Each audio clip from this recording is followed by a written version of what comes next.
లేకపోతే ఎస్సీ వర్గీకరణ కావచ్చు.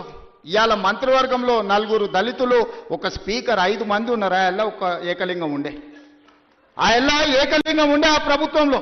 ఇవాళ ఈ వేదిక మీద 5 మంది ఉన్నారు, 4 మంత్రులు, ఒక స్పీకర్ దళిత సామాజిక వర్గం నుంచి ఇవాళ ఈ వేదిక మీద కూర్చున్నారంటే సామాజిక న్యాయం అనేది కాంగ్రెస్ పార్టీతోనే సాధ్యమవుతుంది. సమాన అవకాశాలు ఈ ప్రభుత్వంలోనే ఉంటాయి. 60,000 ఉద్యోగాలు ఇచ్చింది మన పార్టీ, మన ప్రభుత్వం సంవత్సరం తిరిగే లోపల. నేను ఛాలెంజ్ చేస్తున్న భారతదేశంలో స్వతంత్రం వచ్చినప్పటి నుంచి ఏ రాష్ట్ర ప్రభుత్వమైనా, ఉమ్మడి రాష్ట్రంలో కూడా, ఆనాడు ఆంధ్రప్రదేశ్లో కూడా ఒక్క సంవత్సరంలో 60,000 ఉద్యోగాలు ఇచ్చిన చరిత్ర లేదు. మన ప్రభుత్వం 60,000 ఉద్యోగాలు ఇవాళ ఇచ్చింది. శాఖల వారిగా నేను లెక్క చెప్తా. ఒకప్పుడు ఉద్యోగాల కోసం తెలంగాణ ఉద్యమమే వచ్చింది.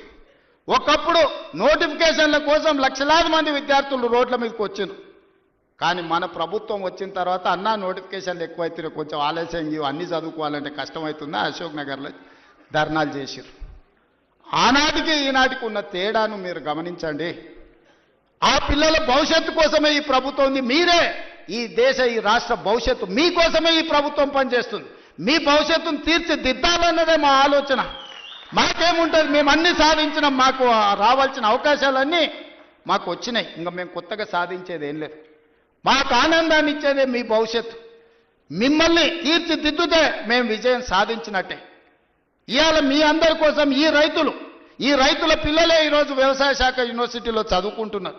ఇవాళ డాక్టర్లైనా, లాయర్లైనా, ఇంజనీర్లైనా, IAS IPSలైనా ఈరోజు ఈ రైతుల పిల్లలే ఈరోజు డాక్టర్లు, లాయర్లుగా రాణిస్తారు. ఇవాళ IASలలో మన వాళ్ళు ఉండాలి, సివిల్ సర్వీసెస్లో ఉండాలని ఢిల్లీకి వెళ్ళి చదువుకుంటున్న విద్యార్థులకు రాజీవ్ గాంధీ గారి పేరు మీద వాళ్ళకు ఆర్థికంగా సాయం అందించాలి. పేదోళ్ళ పిల్లలు ఢిల్లీలో వెళ్ళి చదువుకోవాలంటే కష్టంగా ఉందంటే సివిల్స్కు ప్రిపేర్ అయ్యే వాళ్ళకు 2 లక్షల రూపాయలు చదువుకున్న పిల్లలకు ఆర్థిక సాయాన్ని మన ప్రభుత్వం అందించింది. ఎందుకంటే పేదోళ్ళ పిల్లలు ఈ దేశంలో IASలు, IPSలు, IFSలు అయితే ఏ రాష్ట్రంలో అయినా ఉండని, ఏ కేంద్ర ప్రభుత్వంలో అయినా పనిచేయని, పుట్టిన ఊరికి ఏదన్నా చెయ్యాలనే లక్ష్యంతో పనిచేస్తారని ఆ పిల్లల్ని సివిల్ సర్వీసెస్ వైపు మనం ఈరోజు ప్రోత్సహిస్తున్నాం. అందుకే ఈరోజు ప్రతి శాఖను ప్రక్షాళన చేసుకుంటూ వస్తున్నాం. ప్రతి ప్రయత్నం చిన్న చిన్న తప్పులు ఎక్కడైనా దొర్లినా ఎంబడే సరిదిద్దుకొని వాటిని ముందుకు తీసుకెళ్తున్నాం.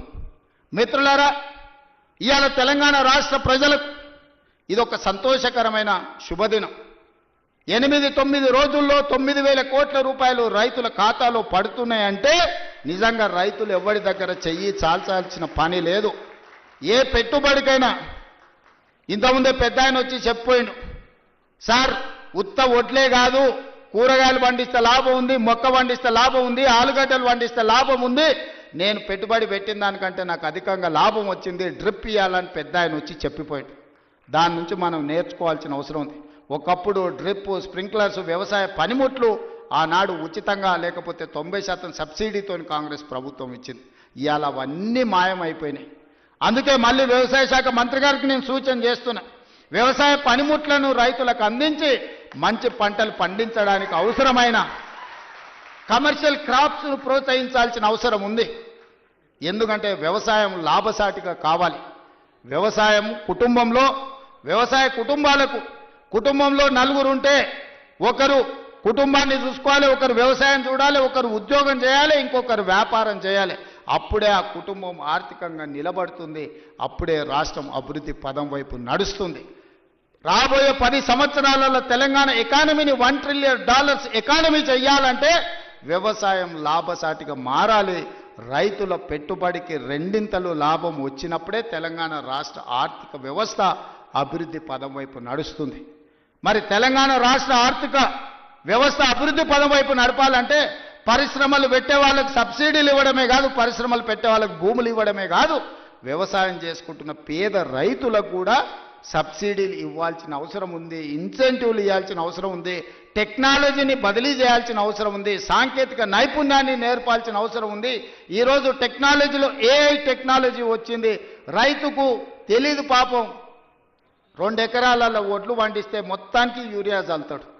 కానీ ఎక్కడ సమస్య ఉందో అక్కడనే చల్లగలిగిన సాంకేతిక నైపుణ్యాన్ని తెస్తే ఎరువుల బాధ దప్పుతుంది, కలుషితమైన ఆహారం తగ్గుతుంది, భూమి సారవంతమైన నేలగా ఉంటుంది. ఇట్లాంటి సాంకేతిక నైపుణ్యాన్ని కూడా ఈరోజు వ్యవసాయ శాఖ నేర్చుకోవాల్సిన అవసరం ఉంది, రైతులకు నేర్పాల్సిన అవసరం ఉంది. అదేవిధంగా ఈరోజు వ్యవసాయ పంపు సెట్లు సంవత్సరానికి దాదాపుగా 17,000 కోట్ల రూపాయలు ఉచిత విద్యుత్తుకి ఈరోజు మనం ఖర్చు పెడుతున్నాం. ఇవాళ అదే సోలార్కి మనం మారిపోతే సోలార్తోని మీ వ్యవసాయం ఉచితమే కాదు, మీరు సోలార్ విద్యుత్తు ద్వారా నెలకు 2,000 3,000 మా ఆడబిడ్డలకు ఆదాయం వచ్చేటట్టు విద్యుత్తు శాఖకు సంబంధించి ఉప ముఖ్యమంత్రి గారు ప్రణాళికలు చేస్తే రైతులు సిద్ధంగా ఉన్నారు. దానికి అవసరమైన పెట్టుబడి మనం పెడదాం. కొన్ని వేల కోట్ల రూపాయలు ఒకసారి పెట్టుబడి పెట్టినా 25 సంవత్సరాలు ఈ రైతులకు లాభసాటిగా ఉంటుంది. వాళ్ళు వాడుకునేది వాడుకోగా మిగిలిన విద్యుత్తును మీకు అమ్ముతారు. ఈరోజు మా రైతులు అదాని అంబానీలతో పోటీ పడే విధంగా తీర్చిదిద్ది సోలార్ విద్యుత్ ఉత్పత్తిలో అదానీలతో పోటీ పడే విధంగా మా రైతుల్ని ఇంటికాడ కూర్చున్న వాళ్ళకే ఆదాయం వచ్చే విధంగా ప్రణాళికలు చేయాలి.